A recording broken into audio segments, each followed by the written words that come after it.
Good morning, শুভ সকাল। চলে এলাম আরেকটি নতুন দিনে নতুন একটি ভিডিও নিয়ে। আজকে হচ্ছে সোমবার, যথারীতি পুজো দিতে চলেছি। অনেক দেরি হয়ে গেছে, এখন 11:30টার উপর হয়ে গেছে, বেজে গেছে 11:30। ফল টল সব গুছানো হয়ে গেছে, ফুল বেলপাতা সব গুছানো হয়ে গেছে। এবার যাবো ছুটতে ছুটতে পুজো দিতে। পুজো দিয়ে এসে তারপরে ভাত চাপানো হয়ে গেছে। দেখি কি নিরামিষ হবে, তো সোমবার পুজো নিরামিষ খাবো। দুধ আনা হয়নি, দুধটা এনে খানিকটা রেখে ঢেলে নিয়ে যাবো। গরমে দেখতে পাচ্ছ, হাঁটাচলা করলেই ঘেমে চান করে যাচ্ছি, কী আর করবো। আজকে দেখো সকাল থেকে শুরু করে দিয়েছি, 11:30 বাজছে।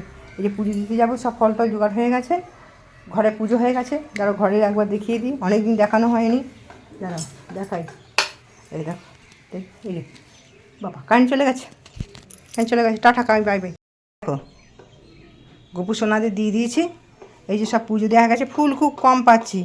ভোগের থালা তোলা হয়ে গেছে, থালা বাসন সব মাজা হয়ে গেছে। যতক্ষণ কাজগুলো কমপ্লিট না হয় না, এই দেখো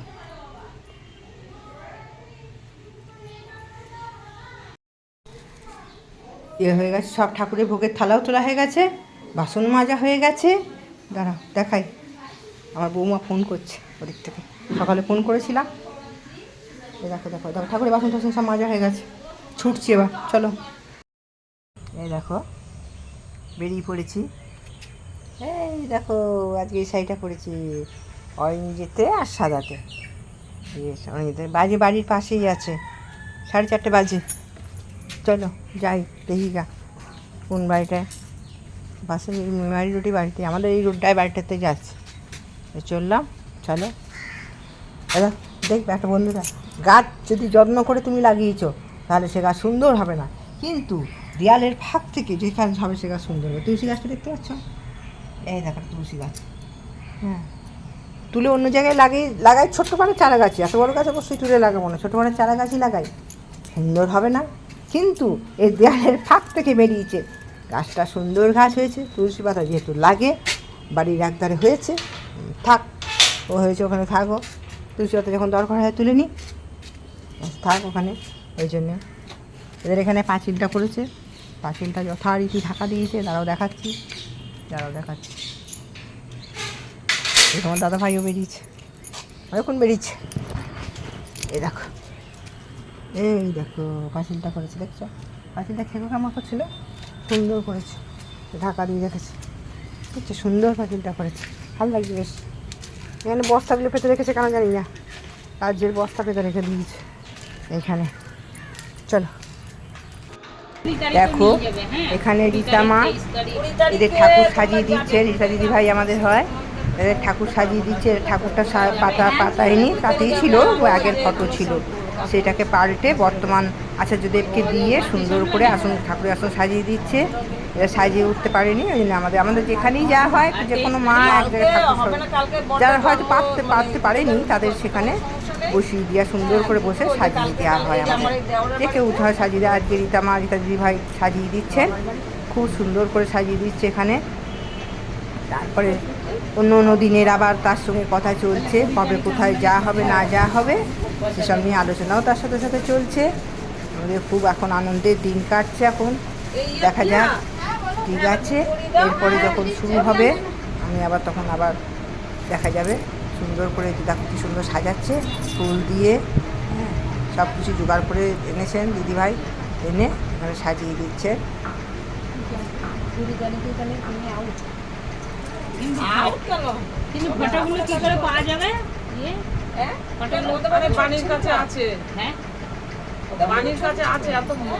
চিন্তা করছো কেন, কারো না কারো কাছে পাওয়া যাবে।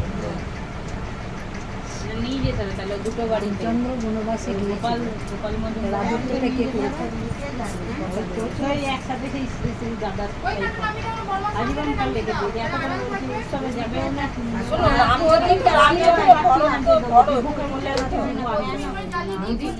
গণতন্ত্র নয়, এটা চিরাচরিতের প্রথা। এইবারে আছে চারজনের ছবি একসাথে কিছু আজকে থাকে না, যায় এসেছে, এইবারে হয়তো ভালো করে কোনো ব্যাপার না, পরিবেশন করতে পারি কেউ ভালো দিদিকে দিয়ে আনাও, আনি ওদেরকে দিয়ে তুমি পয়সা নিয়ে নেবে, 20 টাকা করে নিয়ে নেবে। একটা ছিল তখন ওই একটা দিয়েছিল সেইটাই আছে, সেটাই আছে, সেই একদম সেই পলিথিনের মতো ওই ছোট ছোট চারটে, ওইগুলো তাহলে ফুল দেয়া হবে কি করে? আচার্য নিচে দেবে, নিচে চলো না, নিচে দেবে। এখন আপাতত মানে ওইগুলো একসাথে তুমি তো ফুল দিতেও পারবে না, তুমি তো মালা দিতেও পারবে না, আচ্ছা যদি বাঁচেন না ওর সঙ্গে একসঙ্গে, সেটাই তো বলছি। তাহলে তুমি ধরে দিলে পিয়া হ্যাঁ ফুল আছে ওদিকটা উপরে দিয়ে দেবে নাকি না এখানে তুমি বাড়ির কাছে একটু আগে আসো, কোথায় পাবে? একটা ও নিয়ে যাবে বলছে, তা ও আবার কোথায় পাবে? হ্যাঁ তখন ওই এক তখন ছিল না, এক পিস ছিল। আর এমনি আচার্য দেবের ছবি আছে, ঘুমিয়ে যায়নি আমার আচার্য দেবের ছবিটাই তুমি সঙ্গে নেবে, এখন কি হবে না হবে ভাই বলবা। এবারে আবার আমার শরীর ওইগুলো দেখবো মন্দিরের পেলের দুটো মানে আমি রান্নায় বসে যাই একটা মন্দিরে আমরা যেদিন চাইতে গেছিলাম, মানে গোপাল মজুমদারের বউ বলছে আমার দিদি আমাকে একটু বড় বড় ফটো আচ্ছা ভোগ দাও হয়ে গেছে তো ভোগটা দেওয়া হয়ে গেছে, মন্দিরে যেতে বললো প্রণামীটা দাঁড়াও এই একটা কাগজ টাগজ দাও তো কিন্তু বড় মার উৎসবে বসেনি ফটো না, বড় মার উৎসবে বসেনি, ঠাকুরের ইয়েতে বসে, প্রণামী থালাটা ঠাকুরের আশীর্বাদ নিতে পারবেন। এইটা প্রণামী ঠিক আছে, ওই তুমি আচার্য দেবের সঙ্গে তুমি যখন দেওঘরে যাও তখন এনে দিতে পারো না? এত দেওঘরে যাও, এত ঘন ঘন তো যাও দেওঘরে, তুমি এনে দিতে পারো না ওদেরকে? এই তোমরা প্রণাম করো করো বিনতি রাধা স্বামী আগে, দয়া করো দাতা মেরে চিত চরণ তো লাগে, জনম জনম রহি ভুল মে নাহি পায়া ভেদা, কাল করমি के जाल में रही भोगत खेदा, जगत जीव भर मत फिरे नित चारो खानी, ज्ञानी जोगी पिल रहे सब मन की घानी, भाग जगा मेरा आदिका मिले सतगुरु आई, राधा स्वामी धाम का मोहि भेद न जनाई। লিখিত সত্যানুসরণ গ্রন্থ থেকে কিছু পাঠ করছি, পড়ো যেটুকুন পারবো, 2 লাইন 1 লাইন পড়ো। ফুল স্টপ থেকে শুরু, ফুল স্টপে শেষ, তিনটে স্টার আছে না, স্টার থেকে শুরু কর। হ্যাঁ অনুতাপ করো কিন্তু স্মরণ রেখো যেন পুনরায় অনুতপ্ত হতে না হয়। যখনই তোমার কুকর্মের জন্য তুমি অনুতপ্ত হবে তখনই পরম পিতা তোমাকে ক্ষমা করবেন, আর ক্ষমা হলেও বুঝতে পারবেন তোমার হৃদয়ে পবিত্র সন্ধান আছে, আর তা হলেও তুমি বিনীত শান্ত ও আনন্দিত হবেন। জয় গুরু বল। সেবা তোমার চলা, তোমার চিন্তা তোমার বল, পুরো জনসাধারণের ভিতর যেন এমন একটা ভাবের সৃষ্টি করে যাতে তারা অপনত মস্তকে নতজানু হয়ে সস্তম্ভে ভক্তি গদগদ কণ্ঠে মা আমার জননী আমার বলে মুগ্ধ হয়, বুদ্ধ হয়, তৃপ্ত হয়, কৃতার্থ হয়। তবেই তুমি মেয়ে, তবেই তুমি সত্যি। সৎমন্ত্রে নাও দীক্ষা, সৎ নামে জগৎ মাতা, তাই সৎ নামে জগৎ মাতা।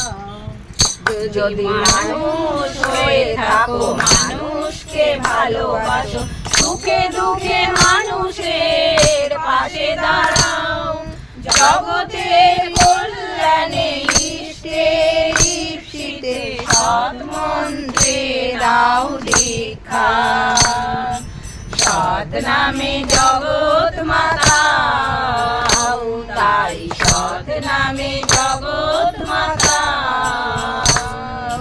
কান পেতে শোনোই ধ্বংসের দাবামা, আকাশ বাতাস ফেলেছে, নিমেষেই লয় হবে সব রসাতলে যাবে, প্রলয়ের সংকেত বেজেছে। কান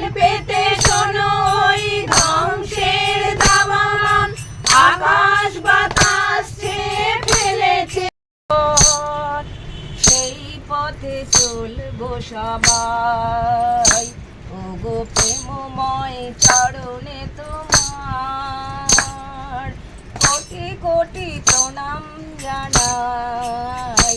তুমি দেখালে মোদের যে পথ, সেই পথে চলবো সবাই। ওগো প্রেমময় চরণে তোমার কোটি কোটি প্রণাম জানাই। দেখালে মোদের যে পথ, হিংসার আগুনে যে জ্বলছে যে আজ আমাদের সোনার দেশ, মানুষের মন থেকে মুছে গেছে আজ প্রেম প্রীতি ভালোবাসা শেষ। হিংসার আগুনেতে জ্বলছে যে আজ। তন্ময়কেও তার জীবন তার বাবা মাকে সুন্দরভাবে থাকার তার আপনারা চলে কামনা করি। ঠাকুর একটা বাণী আছেন, হোসনা যোগী হোসনা গেলে বসার গোবিন্দ যায় না হোস, যজন যজন ইষ্ট না করলে তুই কিছু যেহেতু তুমি তোমার সাধন ভজন করে তুমি পাহাড় একটা জায়গা থেকে আর একটা জায়গায় সরাতে পারো, কিন্তু তুমি তোমার চরিত্রটাকে কখনোই তুমি সরাতে পারো না। তার কারণ হচ্ছে একটাই, যে আমার মনকে যদি সঠিকভাবে ইষ্টস্বার্থ আত্মস্বার্থ প্রতিষ্ঠা বাদ দিয়ে যেন ইষ্টস্বার্থ প্রতিষ্ঠা করাই করি। তাই আরব জায়গা মানে বিভিন্ন আমাদের সময়ের সঙ্গে ছোটোর মধ্যে বলতে হয়, সক্ষর 28 অক্ষর দাও ছেড়ে অজপার নাম ধরে 4 অক্ষর বিশেষবার নির্বাপে, এই নাম নয়নিমায় আরও নাম আছে, এই নাম নিয়ে যাবে সেই হরিনামের কাছে।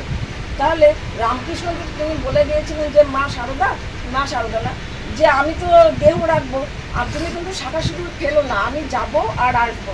তার 2 বছর বাদে শ্রী ঠাকুর অনুকূলচন্দ্র জন্মগ্রহণ করেছিলেন। তাহলে আমরা কি একবারও সে কথাটি ভেবেছি? তাহলে সত্যি সত্যি শ্রী ঠাকুর সে রামকৃষ্ণদেব তিনি কি এসেছেন? সেটা যদি খুঁজে বেড়াই যে রামকৃষ্ণদেব তিনি কি এসেছেন, তার 2 বছর বাদে শ্রী ঠাকুর অনুকূলচন্দ্র এসেছেন, তাহলে আমরা মনে করব যে আর সময় না করে আমরা সেই রামকৃষ্ণদেবের খুঁজে গিয়ে তার চরণ আমরা আসতে হবে। আমি তোমাকে ঠাকুর সত্যনারায়ণ স্বামী বলেছেন, আমি ঠাকুরকে খুব ভালোবাসি, অথচ ঠাকুরের জন্য আমার কিছু করতে ইচ্ছে হয় না, এই কথাও যা শোনার দেখলে পুরো তাই আমাদের সহজ মূল জীবন চলনাটা হচ্ছে যে যজন মানে আমি সারাদিন নাম করব, ঠাকুরের নাম করব। সে বীজ নামটা যদি আমার অন্তরেই না থাকে তাহলে আমার যাজনটা হবে কি করে? সারাদিন নাম, তোর কাজ কি? নাম করো, মুখের নাম করো, আর সংসারে 2 হাত পা দিয়ে কাম করো। তাহলে তুমি নাম করো আর কাম করো, তাহলে যজনটা আগে আমার অন্তর হতে হবে, যজন হলেই আমার যাজন আসবে। আর যাজন যে যখন আসবে তখন ইষ্টগতি হচ্ছে আমার অন্তরের ভালোবাসা থেকে ভোজ্য নিবেদন করা। ইষ্টগতির ফল হচ্ছে কি? যে নিকুম্ভিলা যজ্ঞের সমান এর ফল। একটা টর্চে 4টে ব্যাটারি থাকবে, তা একটা ব্যাটারি টর্চের ঘুমের দিকে মানে যেটা বাল্ব সেদিকে একটা টর্চটা ছাড়বে, মানে 4টে ব্যাটারি তো সবগুলো একমুখো হয়, তাই তো? একমুখো হয় তো একমুখো হয়, তাই তো? তাহলে টর্চের মধ্যে একটা ব্যাটারি সেদিকে থাকলো, পরপর ব্যাটারিগুলো যদি এই দিকে থেকে তাহলে সেই বাল্বটা কি জ্বলবে? বৈজ্ঞানিক কারণ কখনোই জ্বলবে না। তাহলে আমার ব্যাটারিটা প্রত্যেকে ওই এক বাল্বের দিকে থাকবে, তবে গিয়ে আমার টর্চটা জ্বলবে। তাই আমাদের প্রতিপত্তি হচ্ছে সে বাল্ব হচ্ছে আমাদের ঠাকুর অনুকূলচন্দ্র। আমরা প্রত্যেকের ব্যাটারি যেন আমাদের প্রত্যেকের নজর থাকে ঠাকুর অনুকূলচন্দ্র। ঠাকুর অনুকূলচন্দ্রকে ধরতে গেলে কী হবে? প্রত্যেকদিন নিয়মিতভাবে আমার সকাল সন্ধ্যা প্রার্থনা করতে হবে, আমাদের ইষ্টভীতি করতে হবে, প্রত্যেককে একত্রিতভাবে আমাদের প্রার্থনা করতে হবে, প্রত্যেকের ইষ্টভীতি করতে হবে। তবে আমাদের ব্যাটারিগুলো সেই বাল্বের দিকে যাবে, বাল্বটা সুন্দরভাবে জ্বলবে, তবে আমরা আলোটা সন্ধান পাবো। এই পরিবারের এবং সকলের মঙ্গল কামনা করে রাখছি। জয় গুরু।